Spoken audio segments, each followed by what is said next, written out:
Yo, what is good, YouTube? Welcome back to another JC2K video. In today's video, we're doing episode number 45 of I Build Your Teams, the series where I build my viewers' teams to the best teams possible for my team showdown or whatever else you might be playing. And before we hop into the video, if you haven't already, make sure you hit that subscribe button. Help me push towards the 40,000 subscriber mark on the channel. I upload every single day, multiple videos a day. Would really appreciate it if y'all do subscribe. And without further ado, let's hop right into it. First team today comes in from my guy Dukes. Yes, he's got an Uber God squad, but he is one of my guys that I'm friends with outside of just content creation, so I did want to include his team in here. And I will say, I'm looking at this team. He doesn't have any EMT. He's got a great squad. Here's the problem: LaMelo's sellable, and while I think LaMelo is an incredible card, I don't want to sit here and act like he's not one of the best cards in the game. At the same time, he's like 4 million plus MT.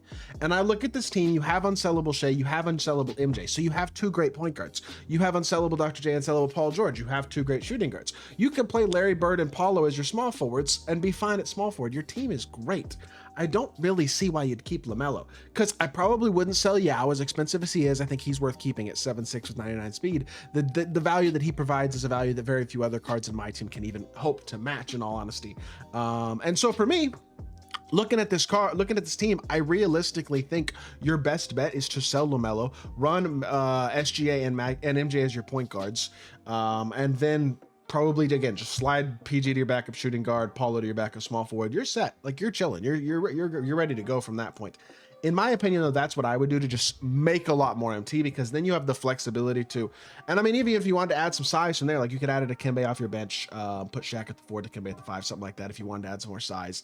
But even then, you'll still have 3.5 million MT left over after you do that. You know what I mean? So I think you get a lot of flexibility overall, lineup-wise, if you do decide to sell LaMelo, in my opinion.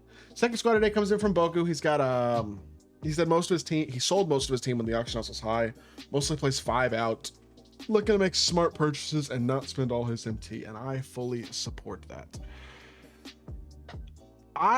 2 million MT. Is Dikembe a smart purchase? Because here's the thought process with Dikembe. That is a card that can play till the very end of the game. He is 7'2" with an absolutely buttery smooth jump shot. I think paying 600K for Dikembe Mutombo is a reasonable thing to do. Even with only 2 mil on your account, I think you will not regret it. I feel like he is a massive upgrade, and he fits your team in so many different ways. Provides you a lot of lineup flexibility, because then you could go Tim Dikembe in your starting lineup. You could go Dikembe Klingon in your starting lineup and have a ton of size if you want to go Tim Hibbert off the bench. You could go Tim Dikembe, Chet Klingon off the bench and take Hibbert out of the lineup if you don't like Hibbert. Like, I think it gives you a lot of flexibility in terms of building your team however you want. His size at 7'2" is very valuable when it comes to guarding the Wimbies and the Yaos and guys like that.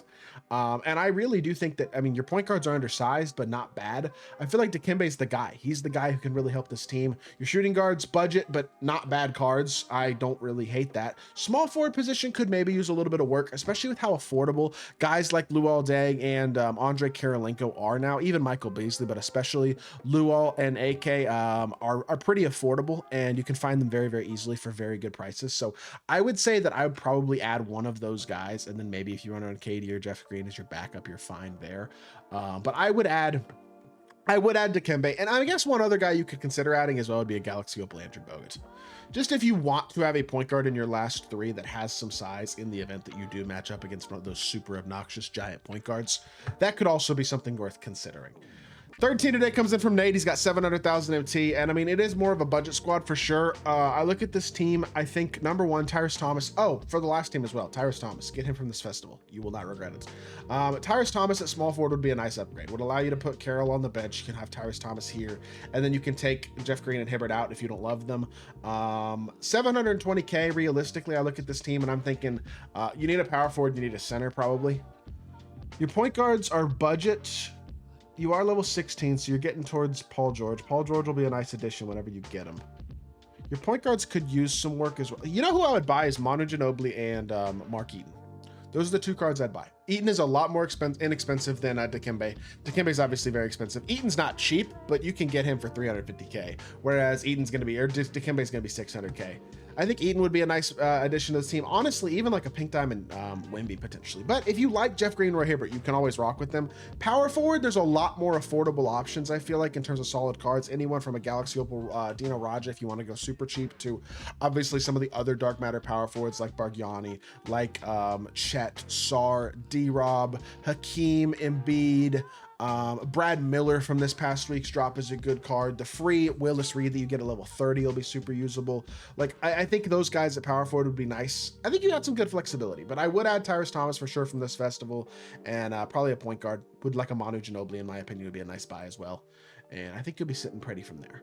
Yuru got 600K, doesn't know if he'll buy another PG to replace Lonzo. You know who you should get to replace Lonzo? Just run Alex Caruso.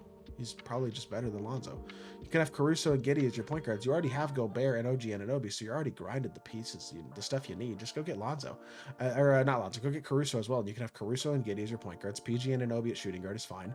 Tatum and Josh Smith, I assume they're unsellable. At small forward is fine. If they're not unsellable, I'd sell them and pick up some of the cheaper Dark Matters, like, again, Luol, AK, Beasley if you want to pay a little more. But if they are unsellable, Tatum and Josh Smith is totally fine. Aiton and Willis is good. And then Reed and D-Rob, Rudy and D-Rob, I should say, is a little Not because it's bad, it's just you don't have that really big point guard. And again, this is one of those teams where it's like, if you have Pink Diamond Donovan Clingan, maybe you throw him in there somewhere off the bench. It has to have another option with some size. If you don't have Clingan, maybe you go out and buy a Mark Eaton, because his size is valuable, and I think it really is something that's going to be very important for his skill set is the size that he can provide. And so maybe I do think a big like that would definitely be a helpful addition to this team. Then you got the Baby Pluto's team, who's got 300K. Says he's getting PG in the next day or so, and he's unsure what to do with his bigs. Okay, let's look. So when you get Paul George, realistically, your only sellable shooting guard small forward is AK. And Bird is great. Bernard is very good. Tyrese is very good. I would run PG Bird and then Bernard Tyrese off the bench. That's what I would do. I think you'll be totally fine and just sell AK to make that extra 100K plus MT. Duncan and Clingan are great. Sar and D-Rob are good. I do think adding another big would be nice. The problem is, do you want to spend the MT to do it? Because realistically, to get the type of bigs that are going to upgrade your squad, it's going to be a Dark Matter Kareem, a Dark Matter Mark Eaton, and then a Dark Matter Dikembe, who you don't have enough MT to get anyway. So, I'm not totally sure. I think I'd almost keep the bigs the same, to be totally honest. As of right now, I think saving your MT, selling AK is the way to get PG in here, because it'll make you MT, and that's going to be worth it, because this is a good squad. Really, I think this is a solid team. It would be nice to have one more big, yes, but I think you're okay right now. I would kind of just save up, wait for Eaton's price to drop, wait for Dikembe's price to drop, wait for maybe another really good value option to drop as well. I think you're kind of okay for right now, in all honesty. And then final thing today comes in from Josh. He's been commenting since the dawn of time, apparently, which is a very long time, considering I've only done 45 episodes, but you're finally in one, Josh. Here we go. Anthony Edwards and Josh Giddey. Anthony Edwards, I don't love that card, but I get he's unsellable, so I understand it. Paul George and Kawhi, P5 and KD. Tim Duncan and Willis is great. Clingan and Chet is not bad. I look at this team. Your small forward position is a spot that I would upgrade, because KD's not that great. But again, Tyrese Thomas is free. You can get him from this festival very easily. So I'd add Tyrese Thomas. That's a no-brainer. Outside of that, this team could use a point guard, to be honest. I think you could use a point guard. Just because I don't like Ant very much. I know telling you to exchange one of your two from pack 100 overalls is not what you want to hear, but with that jumper, I just don't think he's that great, and I almost would want to just replace him. You know what I mean? If you have, especially if you have like a Jason Kidd or somebody like that who's unsellable in your collection, if you have one of those guys, I would definitely do it. If not, you could pick up a Denny, you could pick up a Manu, you could pick up a Castle, you could pick up a Dark Matter Luka. You got some options there as well, but you could also just run Ant. If you like Ant and you're comfortable with him, I don't think there's any need to change him, but I would absolutely add Tyrese Thomas to this team as well. And from there, again, I'd be saving for some of those big man upgrades, but for now, I think you're fine as is. So with that being said, that is going to do it for today's video. I hope y'all did enjoy. If you did, make sure you hit that like button, leave a comment, and subscribe. I'll be back with more 2K content very, very soon, and I appreciate y'all. Peace.